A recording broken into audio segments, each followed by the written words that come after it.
মিজানুর রহমান আজহারীর গতকালকের মাহফিলে শুনলাম 15 থেকে 20 লক্ষ মানুষ হয়েছে। কোন জায়গায় বলেন তো? কালকে মাহফিল হয়ে গেছে যশোরে।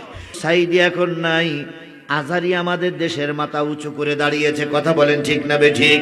সাইদির শূন্যতা আজহারী পূর্ণ করার জন্য চেষ্টা করছে। আল্লাহ পাক আজহারীর ব্রেন, মেধা, যোগ্যতা, ক্ষমতা, ইসলামী জ্ঞান আরো বাড়িয়ে দিক, যাতে করে সাইদি সাহেবের জন্য কিছু শূন্যতা রয়ে গেছে, সাইদি সাহেব চলে গেলে ওই শূন্যতা যেন পূর্ণ হয়ে যায়। যশোরের 15 লক্ষ থেকে 20 লক্ষ মানুষ হয়েছে।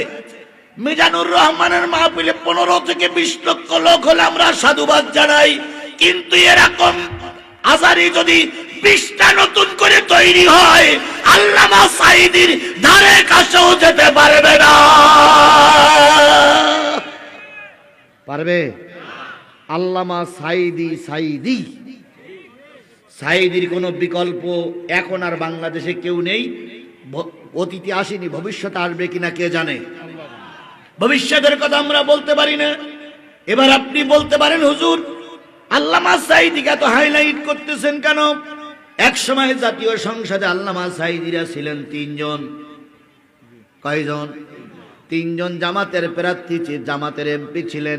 এমত অবস্থায় আল্লামা সাইদি লক্ষ্য করলেন অন্তরে চক্ষু দিয়ে, যত এমপি জাতীয় সংসদে ঢোকে সব এমপিরা মাথা নিচু করেই ঢোকে, কুর্নিশ করেই ঢুকতে হয়। আল্লামা সাইদি একমাত্র সংস্কারক। তিনি চিন্তা করলেন নিশ্চয়ই এটা শিরক, আর আল্লাহ পাক সব গুনাহ মাফ করবে, মুশরিকের গুনাহ মাফ করবে না। আল্লামা সাইদি এটা সংস্কার করার জন্য উদ্যোগ নিলেন, কিন্তু লোক কয়জন?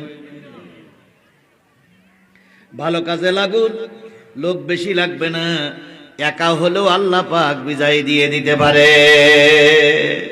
আল্লামা সাইদি ফ্লোর নিলেন, দাঁড়াই বললেন, মাননীয় স্পিকার, আমরা মুসলমানদের দেশের মানুষ, আমরা মুসলিম। আল্লাহ বলেছেন রুকু করো, সিজদা করো তার উদ্দেশ্যে, কিন্তু আমি অত্যন্ত হৃদয়ের সঙ্গে খেয়াল করতেছি, দুঃখের সঙ্গে খেয়াল করতেছি, যত সাংসদ ঢোকে সবাই মাথাটা নিচু করে ঢোকে। আল্লাহর কোরআন এবং রাসূলের ভাষায় এটা শিরক। স্পিকার বললেন, মাওলানা সাহেব আপনি কি বলতে চাচ্ছেন? আল্লামা সাইদি বললেন, ও স্পিকার সাহেব, আমি চাচ্ছি এই কুসংস্কার, এই শিরক আমার দেশে চলবে না। স্পিকার বললেন, আপনি লিখিত দেন। লিখিত দেওয়া হলো, ভোটাভোটে হলো, আলোচনা হলো। এক পর্যায়ে আল্লামা সাইদির কথাটা জাতীয় সংসদে পাশ হয়ে গেল। আরেকটু জোরে বলেন না সুবহানাল্লাহ। এই 3 জন এমপি একটা নিয়ম পাশ করলেন, সেই নিয়মটা আজও পর্যন্ত জাতীয় সংসদে চলছে। আল্লামা সাইদির কোন আমল যদি আল্লাহ কবুল না করে, জাতীয় সংসদকে শিরক মুক্ত করে রেখে গেছে, এই আমলে আল্লাহর গোলামকে আল্লাহ মাফ করে দিতে পারে।